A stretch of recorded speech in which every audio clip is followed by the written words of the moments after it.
New Guy in Shoplifting started with the 2020s as the first major comic debacle. Not for any particular reason, as in a vacuum, the comics are just lacking in humor. Rather, it was the place it was posted on, the culture around it, that it created. Meet Mallorie Udischas-Trojan, a trans queer comic artist that was at the center of harassment because of these two comics. While it's been about 4 years since the comic's first release, I find it interesting to interview creators over such divisive works. I mean, just as art changes, the artist does as well. December 8th, 2019, at her former SweetBeansComix Twitter account, she released the comic. It stars a self-insert of herself along with the titular New Guy. The two converse about a millionaire gamer bro douchebag getting robbed, the Bond fellow being on the side of empathy. Upon release, there would be support until it left her fanbase. People quickly pieced together this comic as a reference to Felix Kelsberg, or PewDiePie, whose house was broken into and robbed at the time. Many people would shame her for liking that he was robbed and actually side with the straw man instead. Some at the time would even make videos about her going, "Yup, she is bad and nice guy is good," for about 10 or so minutes, I guess. Though as interesting as the comic itself was, there's actually a lot more behind the scenes that I talk with Mallorie about. You know, it's like a combination of things, right? So like the actual New Guy character was kind of based on someone that I was working with at the time. You know, you look online every single day and it's just like poor people and, you know, just a bunch of misery, and just like seeing all these people having this like outpouring of sympathy for like some millionaire or billionaire being robbed. I was like, oh, well, fuck that. That's sad. And then I combined it with this guy that I worked with. Who, it's funny, this guy ended up getting fired for harassing women at the workplace. But, you know, he was just like this kind of guy, the average like internet right-winger come to life, kind of, you know, prey on people's ignorance about stuff. One time, you know, because I told him I was a comic artist, and he's like, oh, you should go check out this website. And I had no idea what Gab was. And so like, you know, I'm like, okay, I'll check out this website. Oh, I could, you know, like I thought it was going to be this like new social media website that I could post my arts to. And like I open it up and like I saw a bunch of Nazi flags immediately. And, you know, so he was like that kind of guy. It's like this like, you know, internet troll come to life basically. And everyone at work hated him. But the thing was, it's just like he was like an asshole to everyone, right? He would troll people, right, to go look at these Nazi websites, but then get upset that like no one wanted to hang out with him after work. And people kept their distance from him. Of course, your immediate thought would be, "That's a pretty bad drawing of the guy if he's supposed to be so mean in real life." I would agree, but we had to look even deeper as Mallorie didn't actually know who PewDiePie was. You know, not about him personally. It was more like, you know, the class of rich, you know, like I assumed at the time that like he was, you know, because that's what people were saying, right? Oh, this is a millionaire, blah, blah, blah. And so like, I just like took that as truth, right? I was just like, oh yeah, sure. You know, fuck this millionaire guy. And like part of a lot of it plays into like, I'm naive, tons and tons of stuff. Like I said, I knew zero about PewDiePie. I just knew that he was at the time, he was like the #1 YouTuber in the world. And that like people were saying that he's a millionaire. And I was all like, oh, well, finally someone got those millionaires. And it was like supposed to be like a tongue-in-cheek thing, right? You know, it's just, you know, I got no ill will towards PewDiePie as an individual. I don't care. It's hard to imagine someone as big as PewDiePie would escape her eye, but we see this all the time. Just because someone has a lot of viewers doesn't mean the entire world would know who they are. Actually, I'm sure there's people out there who know Mr. Beast only from his Feastables. I mean, Mr. Beast, the candy bar maker? The average person does not do research about people, so the comic came out of ignorance for all those involved. If you had known more about PewDiePie, would you have referenced him as, the joke? Oh, absolutely not. You know, like, and then apparently, like, you know, I learned later that like the stuff that got stolen were like, you know, old photographs from like the 80s and 90s and stuff like that. You can't replace that stuff. I probably wouldn't have mentioned that it was like, you know, oh, rich gamer bro. You know, like I said, it was just like, it was what was going on and in that moment on that day. And me and my friends were all doodling, and that's just how it came together. The comic would get reviewed and talked about by Felix himself. There is this thing on the internet called Tomska's Law, where anything you say online can and will be found by the person you said it about. To be clear, Felix would not direct hate towards her, rightfully concluding that Mallorie was just channeling anger towards him for her own personal gripes about something else. However, with this and all the attention she got, she became the Twitter main character. When you become the main subject, it becomes universally okay to shit on you, no matter how good or bad you are, and people are given a free reign to do whatever they like to you, because, well, you deserve it. I talked about this in my video, Interviewing House of Decline, that any subsequent tweet you put out accounts would get less and less attention, and what does get eyes on would be scrutinized because everyone has this imaginative thought about you. Though it would get art Twitter talking about shapes, as you drew yourself pointy and nice guy round, which means a lot in art. A lot. It was just a poorly made comic for what I was trying to say. Something about social inequality and people caring about the rich getting robbed. Again, not knowing that Pewds is a man of the people, not just some random rich person. For some, it was enough to justify harassment, which is ironic as many people praised the new guy for being empathetic and kind, while it'd be the same people sharing her dress online, just spreading it around. At the time, the information that I had, because we're all in our social media bubbles, right? People were just feeding me, oh, this guy is just, he's a racist, he's a piece of shit, fuck him, who cares, right? So I was all like, oh yeah, fuck that guy then. If he's, people tell me he's a racist, I'm gonna, believe them. I don't know, when because the gamer community can be a little not nice, so and that's exactly what happened, right? People were calling him ugly, other, the usual kind of stuff that you see when someone gets dogpiled on the internet. It's really funny. They all made the character about empathy. That was the meme that came out of it. It's all like, be empathetic, be empathetic. Do you regret making the comic? Not really, because it should have never been a big deal anyways. Like I said, it was just like I said, a doodle comic, right? I was trying, I usually give my character red hair. I gave her purple hair that time around. I was messing with the glasses. I was just messing around. I was just doodling. I wasn't really thinking too hard about it. So I don't know. I don't want to ever regret making a doodle. All right, before we go into the next comic, we're gonna take a little break. Take a little short break. Tony to subscribe and follow me everywhere. So see you soon.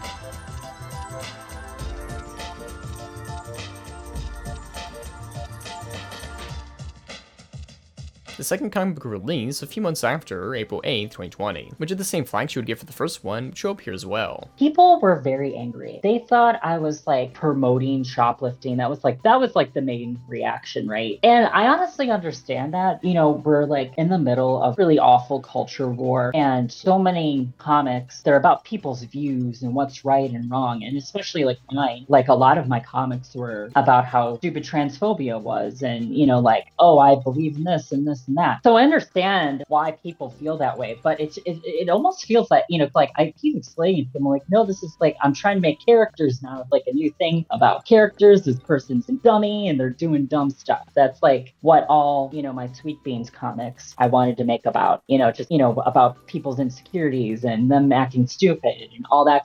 That's what I was trying to make. This was the first time I was introducing this character, and I wanted it to be kind of them enter with a splash. And so, yeah, I was like, oh yeah, I'll just make them steal some stuff. So to be clear, this is a fictional comic about characters that are not real for events that did not happen. Just making it clear. Anyway, people took it literally, saying that she endorses shoplifting from mom-pop stores. Not only that, people would say that Mallorie specifically wants low-income workers to be punished because she claims that shoplifting is okay and justified and you should do it all the time every day. So that was not the intention of the comic at all, but we'll soon get into that. Actually, as a teenager, she would shoplift. Many comic creators take inspiration from real life, even if it's from a story long ago, but she isn't doing this nowadays. As for the mom and pop stuff, Twitter user Christina Tasty made a few tweets about it, so I, like many others, assumed that it was a one-store sort of deal in Mallorie's local area, only to find out there's actually over 60 stores all across America. But I guess technically they're family owned, just like Walmart. So if you shoplift from Walmart, you're stealing from someone's poor rich family. Don't do that. Luckily, people would quote tweet letting her know that there are 60 plus stores. So this isn't new information to her, I hope. A note of her loving it when employees get fired, we never see that in the comic at all. Yeah, it's weird people made a larger deal out of this comic and assumed the worst out of her character. I'm unsure what to do for situations like this. We do have tone indicators to make sure people understand the point of the sentence if you want to make sure to get your point across. But when we make a comic, should we type, by the way, these are fictional characters and this is a joke. I don't support this. I'm unsure, though I have thought about this comic separately from the New Guy one. If New Guy never released, perhaps the shoplifting comic never would have gotten attention. It could have just been seen as a dumb character doing dumb things, because that's how the character was written, to be rude and dumb. It makes me think if people watch Family Guy and go, why is Peter so mean to everyone? If I had Lois, I'd treat her right every day! So now, do you regret making this comic? Not at all. Honestly, I don't think I did anything wrong making this comic. I don't think it's that great of a comic. I don't think it's very funny. I just think it's mildly amusing. That's like kind of what I go for a lot of times. Is like I'm not trying to like have a huge punchline or anything. I just want to be like, amusing. Like, like a scene from The Simpsons that it's like, that just makes you, crack a smile. I felt like, oh, I'm finally starting to get good at making comics, right? Because before, you could go onto my Facebook page and look back to my earliest comics, and a lot of them weren't very good. And I feel like around 2020 is when I started actually like growing as an artist and making comics that like were pretty decent. And I was really proud of that one at the time too. I was like, oh, people are gonna love this. They're gonna like think this character is cute, And so like the reaction to it, especially from coming from my own community, really broke me. The Shoplifting comic would have a more profound effect on her life, as not only would people mass report her Ko-Fi, but people she considered friends would turn their backs on her entirely. The difference with the reaction to the Shoplifting comic and the New Guy comic was that I was getting hate from like the inside, like the people that I thought were, part of my people in my group, right? Like a lot of other LGBT cartoonists and especially animators, right? Like I noticed it was like people from the animation industry did not like the comic at all. They thought I was like promoting shoplifting again. And no matter how much I tried to explain myself, people were like, no, you actually did it for this reason. And it was bad. I know like the New Guy situation, right? That might have been like bigger, right? Because like people dubbed that as like, oh, the first meme of the decade, right? But the shoplifting one impacted me more, and it just like felt like it was way worse. Because it was like socially, like people who I thought were friends, people that I actually talked to on the regular basis, talked to on the phone even, and even one person that I've known from real life, just completely dropped me from their life, just over this like comic, just completely unhinged. She would lose job opportunities because of this. Often if someone is in hot water, even if the controversy isn't that controversial, it's easier for people to drop you than actually support you and want you to do better. And she would still get comments and replies about the comic to this day. Not as much, like it slowly has died down, but like, I'll still get messages sometimes being like, like for instance, right, like I recently was selling a Sweet Beans enamel pin, and like, I got like a few comments from people saying like, I'm just gonna steal it because stealing is okay, right? And so like I'm reminded of it quite a bit actually. Which in the case of Mallorie, only hearing about PewDiePie in a passing fashion, some people would do the same for her works, either seeing her as the New Guy or Shoplifting Comic creator, respectively, even after closing her former account to start a new one. Sometimes someone will find your old post, and because it's brand new to them, would just pester you endlessly about it forever. On screen is someone exactly doing that. It is funny in this person's bio, it says, be gay, do crimes, but not shoplifting. Not that one, don't do that one, but do other crimes. And as much as we all love to leak Twitter, we have to keep going back to it. It's where everything is. However, this isn't to say that Mallory's always down the dumps because of Twitter harassment. 3 notable tweets of hers reached 15k, 17k, and even 22k likes respectively. The first regarding her love of The Simpsons and how it references film and literature. The second regarding how characters speak in modern adult cartoons. The third being about trans rights. To go into it a bit more, the last one's about how people like to bully trans kids. When they fight back, the trans kids are often the ones put in detention. I'm showing off these 3 tweets as just because you make a comic that's deemed the worst thing ever, doesn't mean this should be the end of your art journey. You will grow and improve over time and get better at responding to negativity and criticism for your artwork. To feed into the trolls and responses can only add to your own mental decline. A lot of the time, a lot of those who want you to respond are only doing so for their own benefit, not necessarily because they want you to improve. Which in the case of Mallorie projecting her own hatred for class inequality in her former PewDiePie comic, many would project their hate for whatever reason to her. I'd ask my audience if they had any questions for Mallorie about the New Guy comic, and ask them directly to her. So be sure to like and subscribe with notifications turned on, so whenever you interview a creator, your question might be asked by them directly. Yay. Finn Human 1? I think the artist had many bad takes overall, but the backlash definitely must have been draining, especially when a guy with over 50 million subs calls her out. Can't imagine the level of harassment she received. There was no measured response to be found, only extremes. Yeah, I agree with that. Another lesson I learned from all this is like I try not to like rag on anybody. Sometimes you can't help it, and like something hurts you, and you do it, but like people lose their lives over this stuff. sometimes, and people don't take that seriously. People think that they're entitled to be part of a harassment campaign, even against people that honestly deserve it. The way that, like, it's just like when there's like thousands of people talking crap about you, that like it's easy to just say walk away. But, come on, let's be real. When thousands of people are talking about you and talking, it's not that easy to just ignore it. We'll do this one because it's more of a jokey one. Vate Tomorrow Naku. Some time ago, I asked her in a tweet if she was friends with New Guy nowadays. She said they fuck in the regular. So folks, you don't need to worry.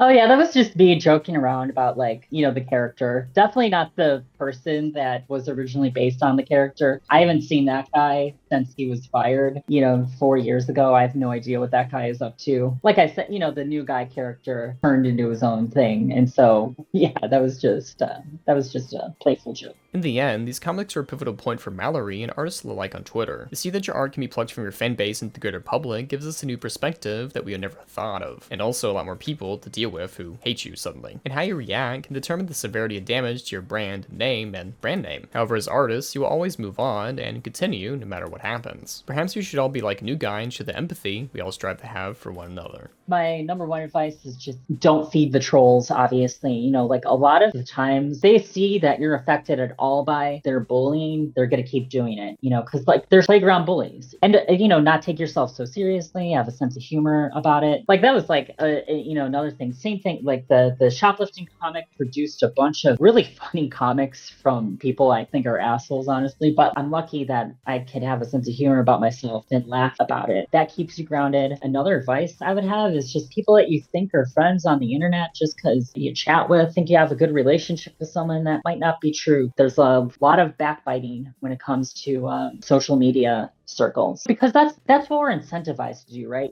I really believe that people just work on incentives on social media.